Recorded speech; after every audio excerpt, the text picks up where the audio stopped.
Hey everybody, welcome to the Addiction Unlimited podcast, where you get to learn everything you want to know about addiction and recovery. I'm your host, Angela Pugh, co-founder of Kansas City Recovery, life coach, and recovering alcoholic. To learn more about me, you can listen to episode 0 on your podcast app or find us on the web at addictionunlimited.com. Hello, my friend. Welcome to episode 213 of the Addiction Unlimited podcast. I'm your coach, Angela Pugh, life coach, recovering alcoholic, and entrepreneur. And this is a coaching podcast where I help you get control of your life back. A little no BS approach, a lot of personal experience and education, and together we can get through anything. Today we're going to get into something that feels a little taboo. But just because something is uncomfortable to talk about doesn't mean we can ignore it and sweep it under the rug because it's awkward. It's no secret right now that addictions of every kind are on the rise. Food, drugs, sex, shopping, alcohol, all of them. The numbers are steadily going up. And if you're struggling with coming to terms with an addiction or really understanding that you have an addiction of some sort, I hope you hear this message that you are so far from alone in this battle. Alcoholism and addiction are not the dirty little secret they used to be. You know, the other thing that is rising like crazy are mental health issues, anxiety and depression, certainly since 2020 for sure. And many of us turn to substances and behaviors to self-medicate those underlying discomforts. Now, more than ever, people are opening up about their struggles, getting sober, getting clean, living abstinent, and just getting control of their lives back. That's the whole point of everything we do together, is to get control of your life back. And one of the fastest growing addictions is pornography. I've worked in the addiction field for many, many, many years. I've worked with thousands of addicts, and I've definitely seen porn and sex addiction. And to take it a step further, I dated someone many years ago who was addicted to porn, and I experienced the effects of that firsthand. I didn't know in the beginning that he was addicted to porn, but once the truth came out, it made a lot of weird things in our relationship make sense. And I want to talk about these experiences openly because there are so many millions of people suffering, whether it's the person with the addiction or the person in a relationship with the addiction. We need to be able to learn about these topics without feeling embarrassed or ashamed. We all deserve to have help and information, to have the opportunity to better ourselves. But if we're scared to talk about uncomfortable topics, then we aren't being of service to one another. I want you to have help, support, and resources. And that's exactly what my guest today is going to help you with. He's been through every stage of porn and sex addiction, and his name is Matt Sinkovitz. He's been a practitioner and teacher of personal and spiritual development for a super long time, a student of mindfulness and meditation. He graduated from a mindfulness arts seminary program with a master's in Buddhist ministry, which I freaking love, by the way. And now he serves as a spiritual guide and an interfaith chaplain in prisons and hospitals. So he's here with us today to really give us what is porn addiction, what are the signs of porn addiction, and how porn addiction affects our intimate relationships. Those are just a few of the things we're going to talk about and so much more. Let's welcome Matt Sinkovitz to the show. Hey, Matt. First of all, I just want to say thank you so much for coming on and doing this episode with me.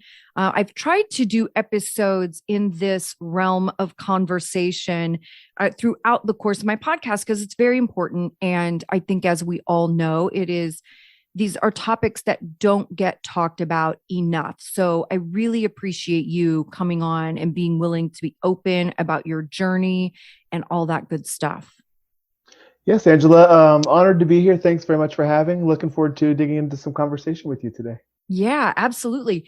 Why don't you take just a minute and tell everybody a little bit about you and what you do?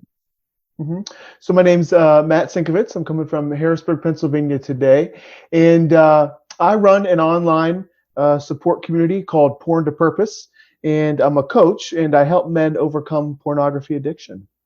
Yep. How long have you done this as work? About 3 years I've been focused in this area. Prior to that, I've done mindfulness counseling and I've done interfaith chaplaincy work in prisons and hospitals. So I was doing like spiritual counsel, but really been focusing in on the porn niche over the past couple of years. Yeah, Yep. nice. Like I said, it's so much needed for Yeah. sure and not talked about enough. So, what was your journey, your personal journey with porn addiction? And like, how did you recognize that it was a problem? hmm Yeah, my personal journey, I share, over 20 plus years compulsive relationship with porn. I'm in my 30s now. I'm 38, but porn was a part of my life since my early teens, somewhere in that time frame.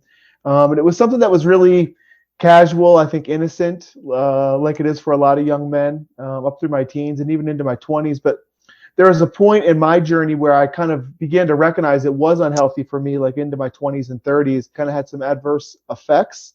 And I also recognized that I wanted to quit and I wasn't able to. I would stop for a period of time and I continued to go back to it. So that was the reason for me that I went out and actually sought professional help and ended up working with a coach around it. If somebody out there right now is listening to this episode and struggling with this, like, how do you know it has crossed the line? Like, what are some of the tells that it has hmm crossed the line from a casual thing to a problematic behavior? Yeah, I think some of the obvious ones where I just mentioned, the desire to quit or the feeling that you want to quit. And maybe you tell yourself you're going to quit, but a couple days, a couple weeks, a couple months pass by and you end up returning over and over again. That's one of the, I think, clear indicators. You've told yourself you were going to quit or you've tried to quit, but you've been unsuccessful. That's a clear indicator. Another indicator is porn something that you have to keep kind of secretive in your life? Is it something you have to hide? That was always a big one for me. So it creates, hiding and secrecy within relationships, within partnerships. And it's certainly something that you have like shame and embarrassment around. It's not something you don't, that you want your family or your friends or your peers or your coworkers to know about. So there's like a lot of hiding. There's a lot of secrecy around it. Are you comfortable handing your cell phone browser history over to your partner or someone that you know? Or if someone were to get on your computer, does it make you anxious? My clients talk about that, like this anxious, feeling around like their kid being on their computer or their partner looking through their phone or something like that. So that's an indicator. Is there like a secret kind of like a hiding energy around it? And another like really just clear and obvious one, but one we just kind of miss is like, what is the emotional, what's the energetic kind of impact? Like oftentimes compulsive porn use results in feelings of shame, guilt, remorse, low self-confidence, low self-esteem, energetic effects, stuff like that, low energy. And I think just the kind of the way that it impacts our spirit, our sense of joy, our sense of happiness, just our general experience in life, kind of dragging us down and kind of creating like a heaviness in our lives.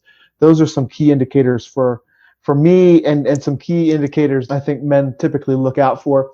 Also, for me, a big one was like impact on, intimacy, relationships, sex, sexuality, that kind of thing, big impacts there as well. Yeah, for sure.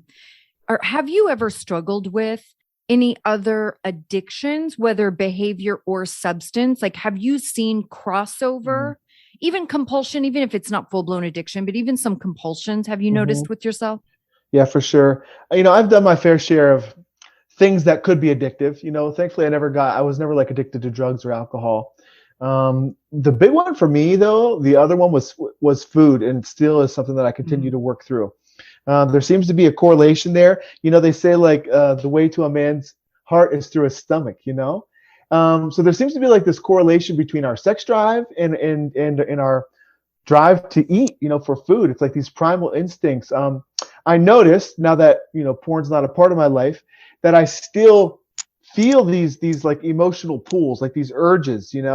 And oftentimes today even I'll go to food in order to satisfy that. I used to smoke cigarettes. I smoked cigarettes for several years, and I noticed that pool there. It's like there's this urge, there's this impulse, there's this itch that we're trying to scratch. And we've developed these kind of these ways of meeting these needs and soothing ourselves and checking out. For some of it's sex, for some of us it's food, for some of it's cigarettes or drugs and alcohol. But yeah, the other big one for me, once I got cigarettes taken care of, was food, and a lot of emotional pull there. Yeah, we see that a ton. I mean, I'm always shocked when I have people on and we talk about other types of addictions, right? Especially behavioral addictions, because I'm an alcoholic. So, like, I get substance addiction, but it always amazes me the similarities, right? There's so many things that are the same, whether it's as we say, process addiction, which is behavioral stuff, or a substance addiction. There's so much crossover there. And food is a huge topic, amongst my clients too, and all of my communities. I mean, this is something that I think we all struggle with a lot. I mean, listen, they call it comfort food for a reason. I mean, it does hit those little buttons in your brain and give you comfort for sure. It does. Yeah. One thing I used to notice was whenever I was actively using porn, I noticed like this correlation. I would like binge and like overeat, and I would almost be sedated there. And then it would also oftentimes lead to pornography consumption in the evening. So, I'm not sure what that relationship is, but there definitely seems to be something there. And what I'll also say is I fast periodically. I'll do like a full 24-hour fast, and I'll notice like that's a very emotional experience. And you notice when you're fasting how much we do eat just out of sheer emotion. Like I'm feeling something, I'm feeling this energy, this emotion come up, and I just want to go for something. I noticed that there's a correlation between the way in which I'm inclined to reach for food in the same way that I used to reach for porn or sex to kind of meet those emotional things that are coming up for us. Yeah, absolutely. Now, you talked for a second, you mentioned how this was adversely affecting your personal and intimate relationships. And I would love to talk about that for a minute and how it impacts personal relationships, because I've had this experience as a woman. I dated someone who had a porn addiction many years ago, and I didn't know that until later, right? That was a piece of information, but there were definitely things that I recognized with zero knowledge or experience in this realm. There were things that I recognized that were different and definitely felt a little off. I just didn't know until later that it was related to porn addiction. So can you touch on that and really the effects that it has on those relationships? Yes, I'll certainly speak to mine and what I observe with the men in our community and the men I work with. For me, I mentioned secrecy earlier, and porn is typically, for most men, for most couples, not something that is like talked about too regularly within the relationship. There are couples that talk about it freely and they're open, and some men even say, my wife doesn't care.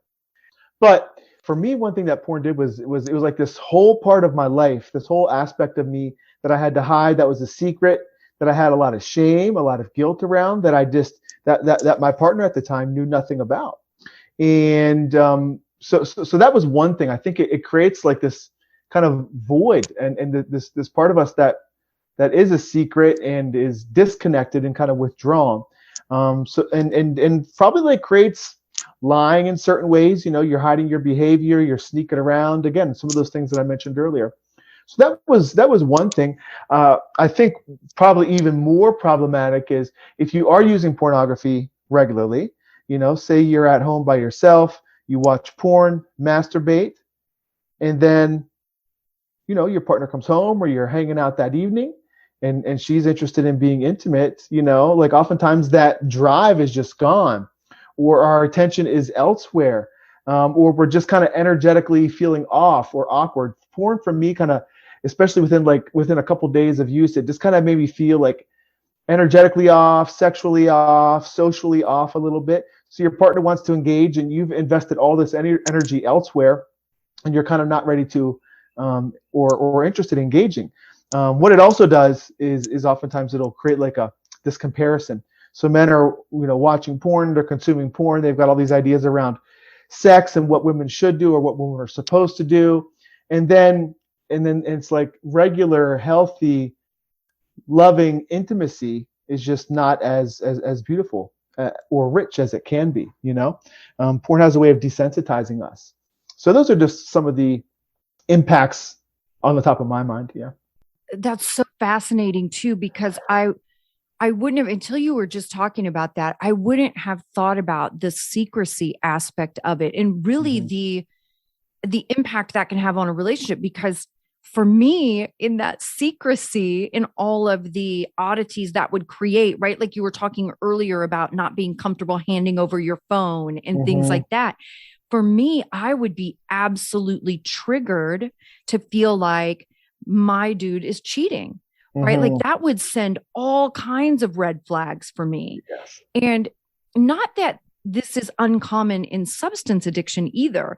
I actually worked with somebody many years ago who had relapsed and started doing drugs again, and actually told his wife he was having an affair because his behavior was so weird around getting Mm. his drugs, right? So same things, like wouldn't hand over his phone because he had text messages in there with his drug dealer. And so all the same things, there's so many parallels in these Absolutely. addictions. But yeah, I hadn't thought about that. But yeah, I would totally be triggered to think like my dude is up to something not good that would involve someone else, right? Oh my goodness. Yeah. And like another example is like, you know, I've experienced this, you know, your wife, your girlfriend, your partner is in bed, right? And you're like staying up late and you're out on your phone or you're out on the computer watching porn while your girlfriend or whatever is like laying in bed. It's like totally off, you know what I mean? But that's the kind of behavior Yeah. that's there. Yeah. Right. And just thinking through how that could trigger your partner and the feelings that could trigger in your partner Oh of yeah. like, then your partner feeling like, well, they don't care about me anymore. They don't want to be with me. They're not sexually attracted to me. Right. What's going on? I feel something's wrong, but I have no idea what it is. Yeah. I would love to just speak to that real quick while we're kind of on this topic too. I think this is an important point. A lot of times, the men I talk to, they'll come with this kind of victim story. You know, I got to go to porn because there's no intimacy in my relationship. You know, my wife's not interested in sex, and I think a lot of times men are missing that. You know, it's not the lack of intimacy that's driving you to the porn. Oftentimes it's the porn that's actually creating the lack of intimacy within the relationship. So our call to men is really to take full responsibility for your relationships and what's going on, and make that change and show up like you used to when you're courting your partner, and like, you know, take responsibility for the relationship and see what changes there whenever you've returned to that. Yeah. And, too, I mean, just in general, like these pieces of our relationships are very different for women than for men, right? So for a woman, like intimacy and sex is everything that happens outside the bedroom. Yeah. It is, like you said, like go back to courting how you did in the beginning. For a woman, it's mostly about, I want to be thought about. I want you to miss me. I want you to do thoughtful things for me to let me know I'm important to you. It's Mm-hmm. all of the things outside the bedroom. So yeah, it's challenging all the way around. So when you recognized that you needed to get help, what did that process look like for you with porn addiction? What does it look like when you get help? Are Yeah. there treatment centers like there are for drugs and alcohol? I mean, I think most people are familiar with the Tiger Woods case, and he went to a treatment center. Like, is that a normal way to handle it? Or not normal, but is that a standard procedure for Yeah. handling getting help? It's interesting. I encounter some men who are able to pull it off on their own, but I think men that are really truly like addicted to it, and have like a real compulsive relationship with it, it's just trying to get it taken care of on your own is really difficult, especially being today, everyone's got these phones in their pocket. Like porn is always just a click away, and the computer is always just a click away. And even if you're not looking at porn, Instagram, Facebook, I mean, it's just constant triggers. I mean, even scrolling on our phone for a man, if there's men listening to this, like even scrolling on your phone can begin to kind of trigger you in ways, and so it's always just a click away, and that's what makes it the challenge. So I think most guys try on their own. They're embarrassed to get help. It's a very lonely journey. There's a lot of shame. They don't want to admit it. Maybe they're not really fully ready to commit and let it go. So they kind of they screw around for a long time. Oftentimes they don't want to fork over the money and make the investment and make that decision serious. Like for myself, I went back and looked at my history, and the coach that I ended up working with, I had spoken with him before, many years before, and I was going to work with him. And I went back, and it was like, I think it was like 6 years after I had originally spoken with him. And when I originally spoke with him, I recognized that it was an issue for me, and I wanted to get help for it. It was actually during the time I was in that relationship I was kind of referencing earlier, but I pulled out. I didn't end up working with him, and then I had to struggle, fail, go through all the crap, learn my lessons on my own long enough to recognize, okay, obviously I can't do this on my own. I tried on my own and tried all this stuff on my own, and I was unsuccessful. And so I'm not sure. I really think it's something that most men struggle with and suffer with by themselves. And I think a lot of guys don't get help, Right. But yeah, like professional help usually looks like, for me, it was a coach. I work with a coach in a group coaching thing. Some guys do, like, there's like Sex and Love Addicts Anonymous and Sex Addicts Anonymous. There's like 12 steps. Some people do stuff through their church, and some people go see therapists, Yeah.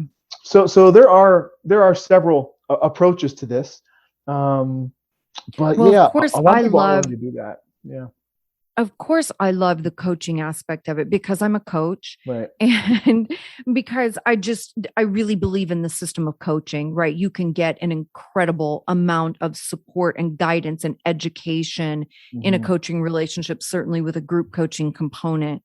So I love that too. And it just isn't something that you hear about so frequently, of people going to treatment for sex and porn addiction. Yeah. That leads me to my next question too, is like, what is the correlation between sex addiction and porn addiction? Like, do those two things go hand in hand, or are they very separate?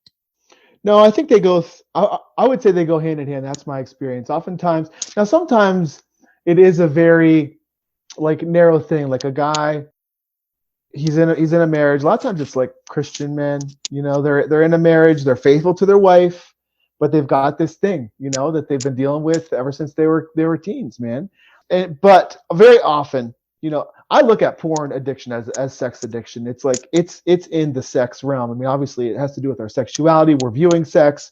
We're using our sex organs. So I look at it as sex addiction, and very often, yes, porn addiction accompanies general sex addiction, acting out, prostitution, whatever other kind of behavior might be going on, and or it will ultimately lead to acting out in different ways. Because men, Right. they want to move from the screen into reality.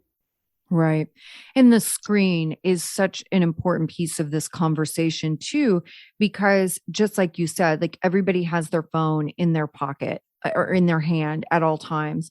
And I have a girlfriend of mine who works in education, and she said this is one of the greatest challenges in middle and high school, Yeah. is boys being on their phones, looking at porn, even in school, in class, which is, well, I guess maybe I grew up in a different generation where there was more modest, more conservative, right? There was definitely, when I was young, there was definitely way more shame around sex. Like it wasn't an out there in your face sort of thing. Yeah. So certainly different from a generational standpoint, but I can't imagine like sitting in school with my teacher, 20 feet away and like looking at porn on my phone. Yeah, it's amazing. Amazing. I'm with you. I Yeah. grew up in that same era where, I didn't even have a computer in the house until like end of high school, so I was lucky. I feel like maybe we were like one of the last generations, of that. So I can't imagine what the kids are dealing with today. It's just like a very normal thing, it seems. Yeah. We didn't even have computers until I was out of high school. Mm-hmm. Yeah, it's crazy. And phones. I mean, I was well into my 20s before cell phones were a regular Oh, is that thing. right? Yeah. Yeah. So yeah, it's just crazy.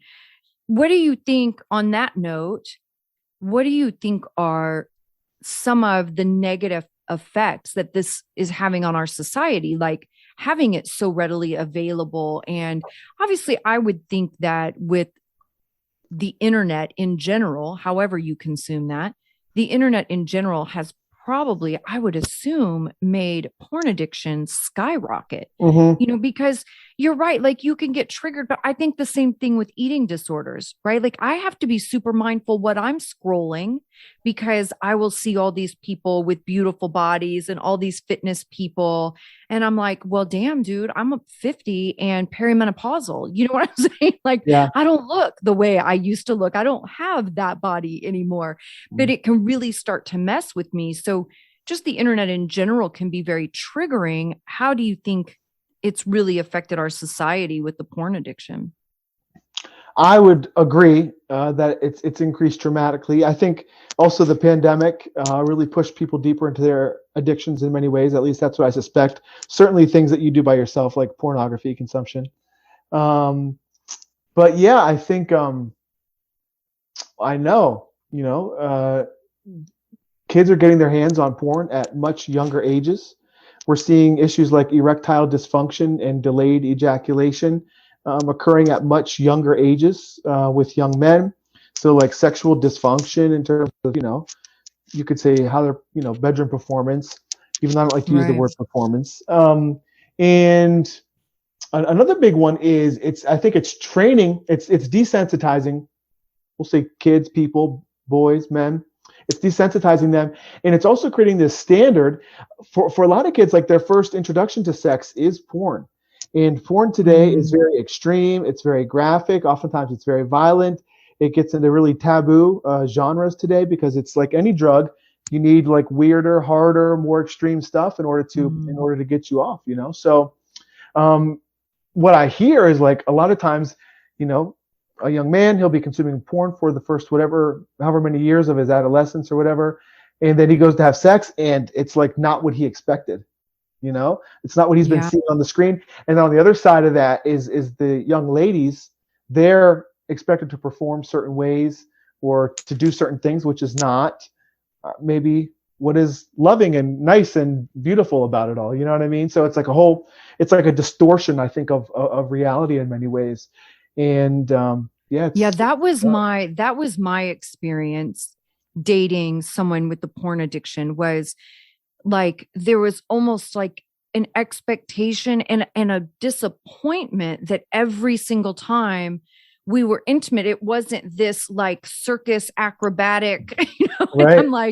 I'm like, well, my friend, that is not a normal situation, Right. especially not on a regular basis, Exactly. But yeah, that was exactly my experience. And I think that word desensitized is so perfect. And my person also definitely had some sexual dysfunction. And again, I didn't know until later that it stemmed from that porn addiction. But yeah, there were just some things that were not a standard situation that you encounter in the bedroom in many ways, so I learned a lot. Absolutely. Absolutely. So when it's time for you, like you get help, you hired a coach, you are now transitioning into healthier habits. Yeah. Like what does sobriety look like in porn addiction, right? So it's from substance, it's sobriety or clean time. I assume in sex and porn, you would probably say abstinent. Yep, that's correct. For me. Yeah. So what is abstinence obviously means not doing it anymore. Right. But what does that look like as you are really starting to retrain yourself in engaging in healthier habits? What does that look like? That's a great question. So for me, abstinence means no porn. But it's a slippery slope out there today. And this is like conversations that we have to have with our men around just integrity and being honest with yourself.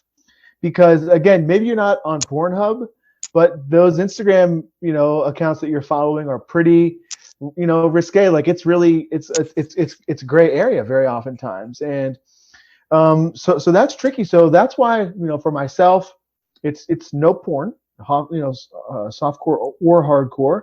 And I'm also very mindful, like for me on social media, even if a woman is not intentionally being maybe provocative or whatever, she's just expressing herself, but she's posting like kind of risque stuff, I like unfollow all that. Like on Instagram, I follow like rappers and stuff sometimes. Like, so if someone's like posting like, big booty chicks in their rap videos or whatever it is. Like I unfollow all that stuff. And for me, it's like really like cleaning up my environment. And so like with the men, we talk about, all right, maybe it's not porn, but like where are you going energetically? Like what are you experiencing physiologically and emotionally? Like it's not porn, but you're leaning in that direction. So we have to be really honest with ourselves.